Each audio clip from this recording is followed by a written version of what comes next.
Hi guys, welcome back to the channel. Today we are doing something that was sort of requested, it was my idea to do this, even though perhaps knowledge-wise I'm not quite there yet. However, I wanted to do this because a new trailer dropped, a new League of Legends trailer. It's called Hounds of Iron. I think it introduces a new champion called Naafiri. Now, if you're new to the channel, I have to tell you that I have been doing a deep dive into the League of Legends lore. I'm really not familiar with it as much, though I did a whole playlist already, like there's videos about locations and whatnot. I've been reacting to all of that. Most of all, I'm an Arcane fan, been doing videos about that. I got interested in the world, in the canon, in the lore. I think it's an amazing universe. Well, right now, before I didn't, but now I do think so. And I've been getting to know the champions. I've been watching the trailers. It's all fantastic. And since there's a new one, I just can't help but sort of watch it with you guys. Yeah, I want to watch it with you guys, and I want to watch Necrit's video, The Lore of Naafiri Cinematic Explained, because I know that this video includes Dawkins. Now, I already have, gosh, this is so confusing. I already recorded the next video, which is available on my Patreon, but it will be available on my channel one of these days, and it's the Rise and Varus trailer. So obviously, Dawkins theme was somewhat mentioned in there. Yeah, it's a bit of a confusing order, just bear with me. So we're going to the Hounds of Iron, we're going to react to the lore of Naafiri's Cinematic Explained by Necrit. It's really cool because Necrit did a video recently, just as I posted a reaction to his The World of MMO is Done video.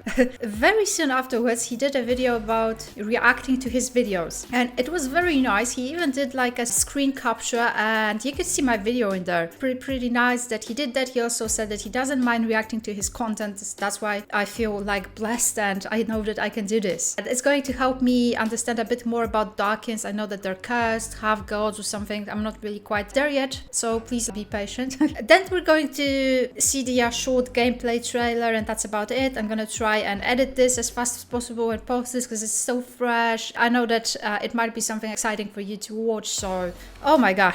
I think the trailer is actually getting quite nice reviews. Let's start with it, and then we're going to follow Necrit's explanation. Oh, okay. I was going to pause and read that, but yeah. Hello, hunter stars. That makes them prey.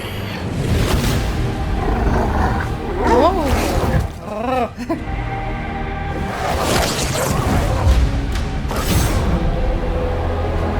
Ew! What?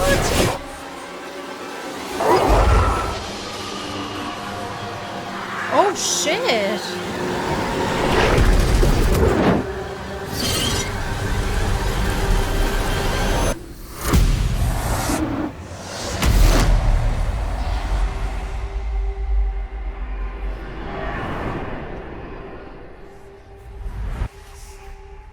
Oh, I think Dawkins are sort of stuck within a weapon, or... Not even prey can make a choice. Oh.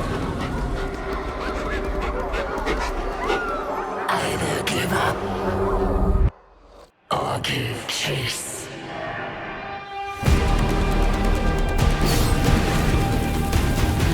Oh, that's beautiful. I starved. Oh, damn.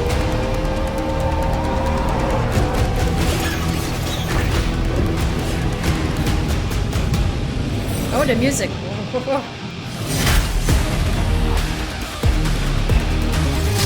But together, we feast.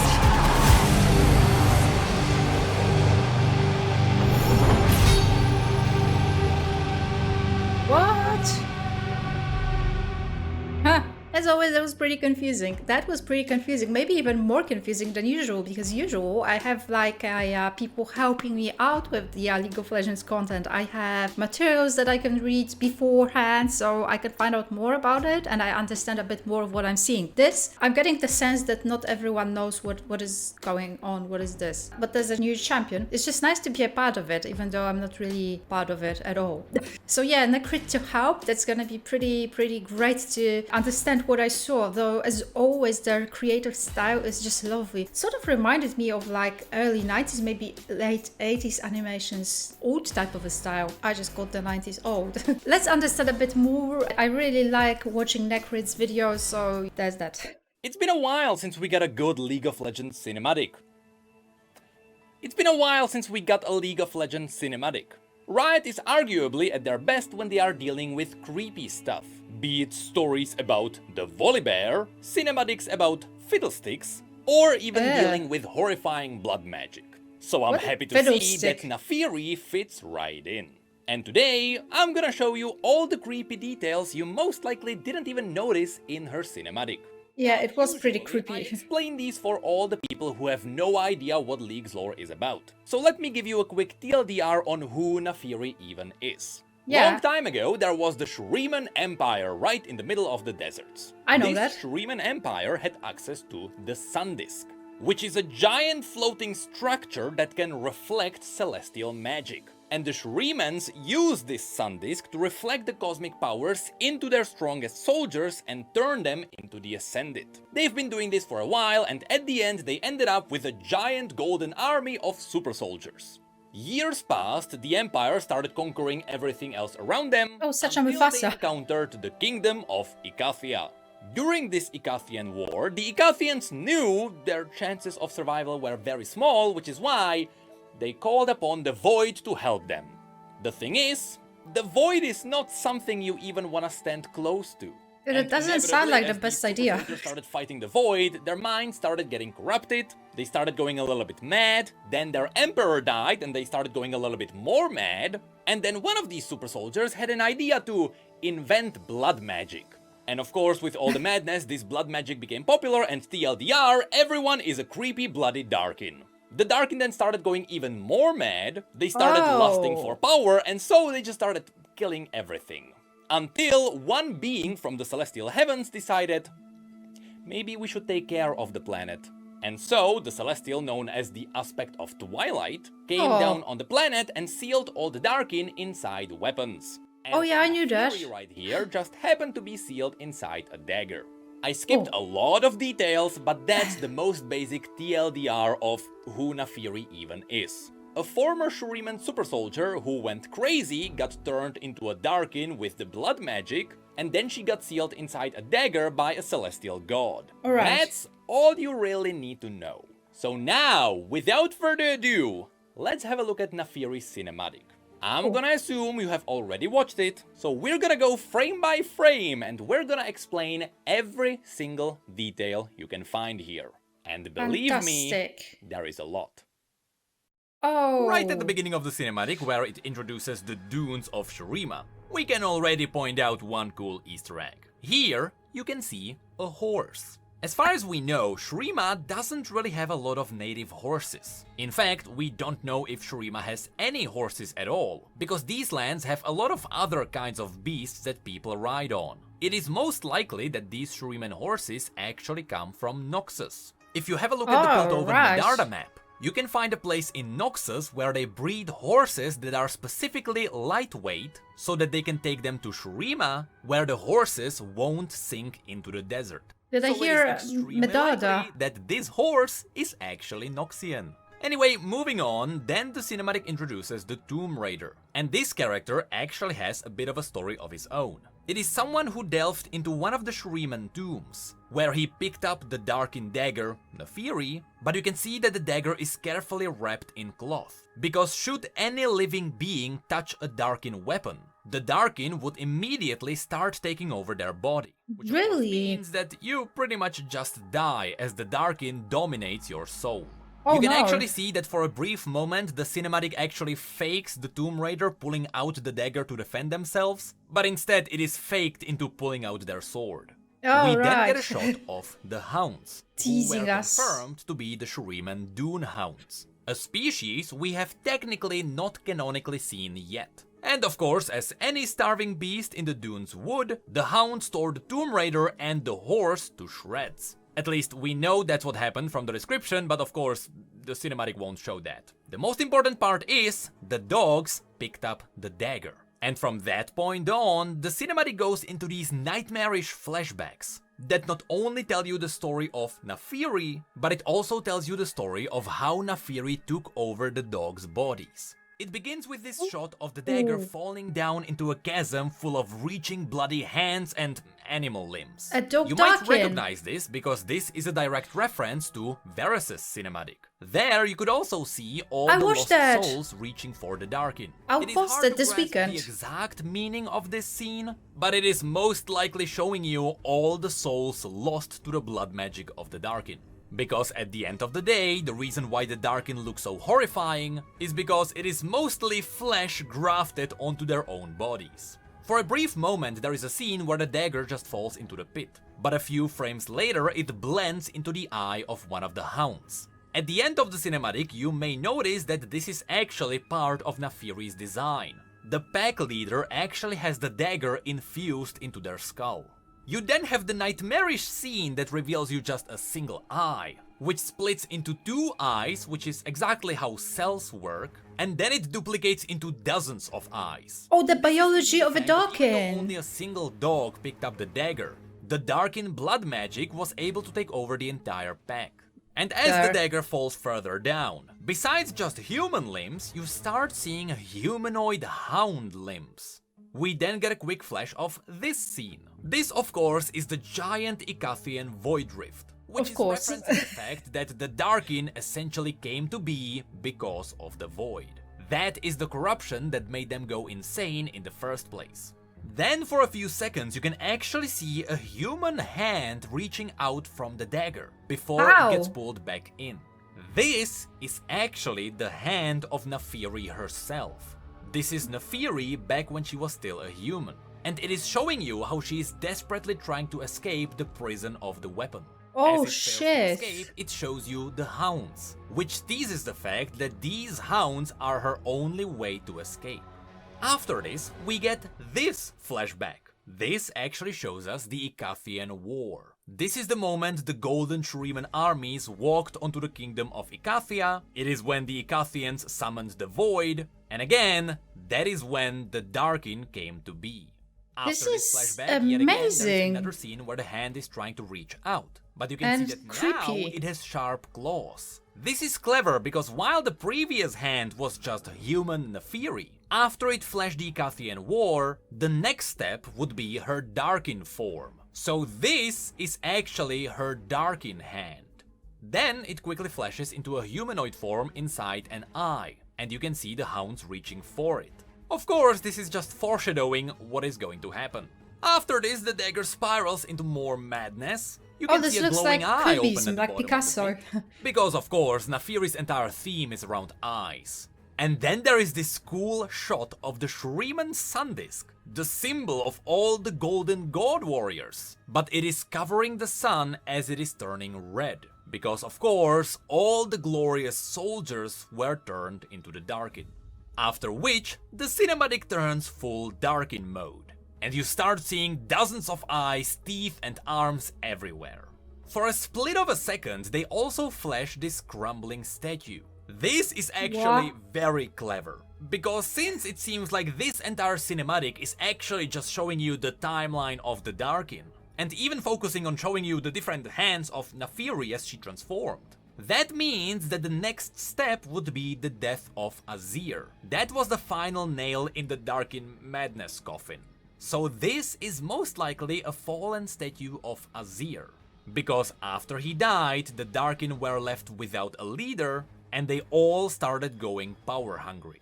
After this, we get a bit of a mental flashback. And I wonder if this is again a reference to Varys' cinematic, where you could see a very similar scene. That's the At one. the beginning, here you can see the dagger without any power, and you can see Naafiri reaching for it.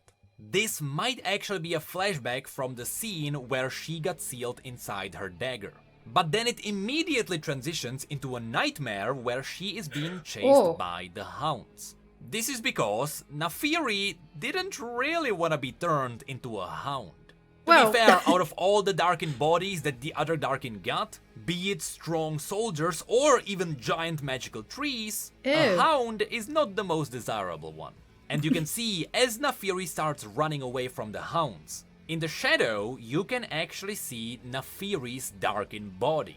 That's why her shadow is very spiky. On the next pillar, the shadow then moves onto 4 legs, and with the other Whoa. pillars, she turns more and more into a hound. And this is because while she could have tried and fought the will of the hounds, and she could have stayed in her prison, which is what is indicated in the next scene, it's this one where the dagger is asleep, she realized that these hounds are her only way out. And so in the next scene, you can see Naafiri's human eye as it turns into the darkened eye of one of the hounds.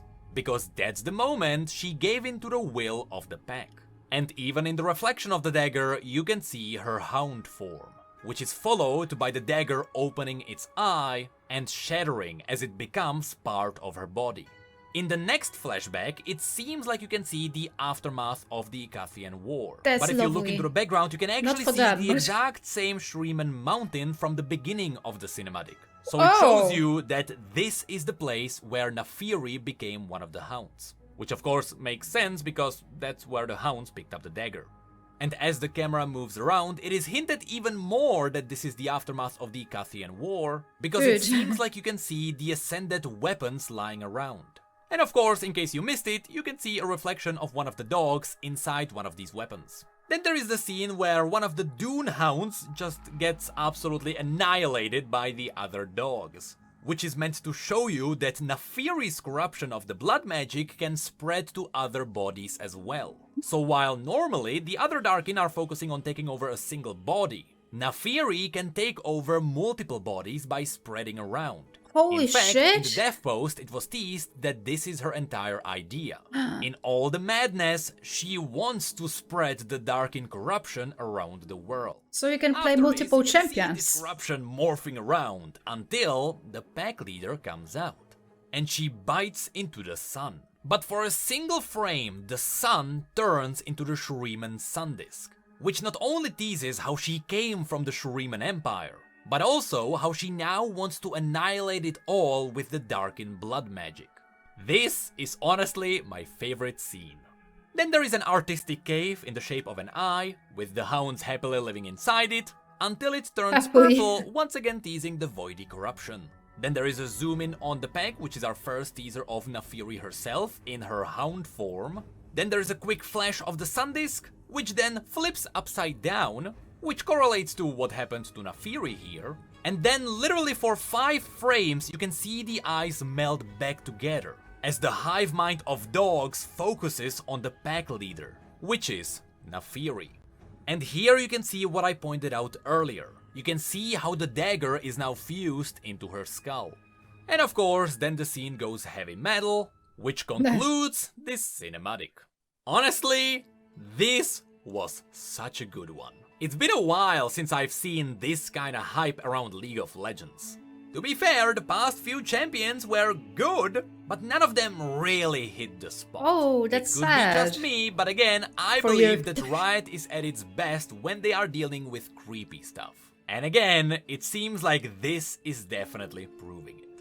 And in case you didn't notice that, this cinematic was animated in a very special way. The way it was dealing with frame rates might remind you of the animations of Legends of Runeterra, which unfortunately downgraded a little bit when it comes to its own cinematics. So I believe that team that did those old amazing cinematics around Legends of Runeterra was now moved onto League of Legends, which totally makes sense, but yes, it is a bit sad. The lore owes so much to know. Legends of Runeterra. But you know what? I'm just happy we got something. Yep, I didn't catch any of that from the trailer. It's pretty amazing. I mean, the idea itself, it is always very creative. Like, as far as I know, as far as I have discovered through my reactions through the content that I have watched, Riot is very creative. Arcane proves that too. So it's really no wonder that they came up with the whole thing. Like, the whole Darken idea is pretty compelling and like disturbing too. Trailer was amazing, like he said. But I am mind blown that Necrit can get as much information out of such a short trailer. Yeah, I really appreciate Necrit's knowledge and that I can sort of understand a bit more. We're going to watch one more thing, which is yeah, gameplay trailer. I don't know, I'm actually curious if you can fight as multiple dogs. We give chase. Oh, right.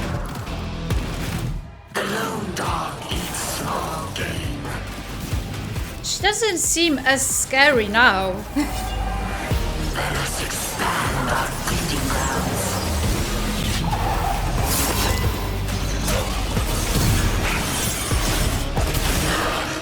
Now, Gristle.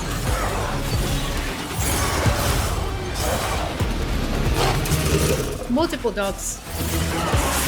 With me.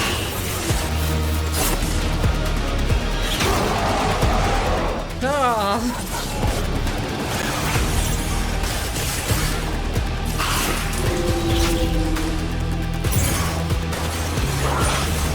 We can hear your heart racing, little bird.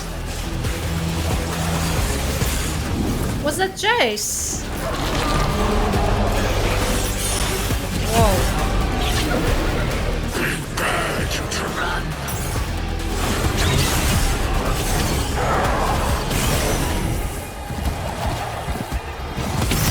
Let the world hear our howls and know that death awaits. I mean, that's a cute doggo, right? I totally get that they were trying to go for the disturbing, creepy angle, and it worked so well with the cinematic trailer and like Necrit's explanation and how creepy it all is, the entire story and like darkens and whatnot. However, when you're watching the gameplay trailer, well, at least me, all I can see is like a doggo, you know? I love dogs. I like cats too. I have cats. But yeah, I like dogs and I can see a cute doggo. I don't know, I think League of Legends sort of gameplay style and it just sort of downgrades from the cinematics, right? I have established that already. Like, I think cinematics and the story and the lore and everything is kind of superior to, well, the gameplay itself, right? Because the entire story, the entire lore and everything is just happening sort of away from the gameplay. Like, it's not really part of it. You have said that and explained under my previous reaction, which was the entire story of Ruination, how you were disappointed because I guess some parts of the story did not make sense, or I don't know, there were plenty of comments and I did read them. Overall, it's really great to be a part of that and just sort of watch that with you guys and sort of catch up. From what I've been hearing, League of Legends isn't really in the best place right now. I'm not really certain why. I guess, like Necrit said, videos aren't as often like cinematic trailers and maybe it's all falling apart. That's something that I have yet to understand. But anyway, this weekend I'll be posting the next video, the one I mentioned before that was supposed to be posted truly aside of this one, because this is sort of extra, just because I really wanted to like sort of post something that's more fresh to you guys. Jesus, like I keep hearing noises. Anyway, that's my call then. I'm gonna finish for now. Just stick around. Check out other reactions, they're all on the playlist. Arcane Essays 2. I appreciate every bit of sub. I appreciate every sub. I'll see you guys soon. Major shout out to my patrons. Stay safe guys. This was Ola from Stop Neo channel. Bye.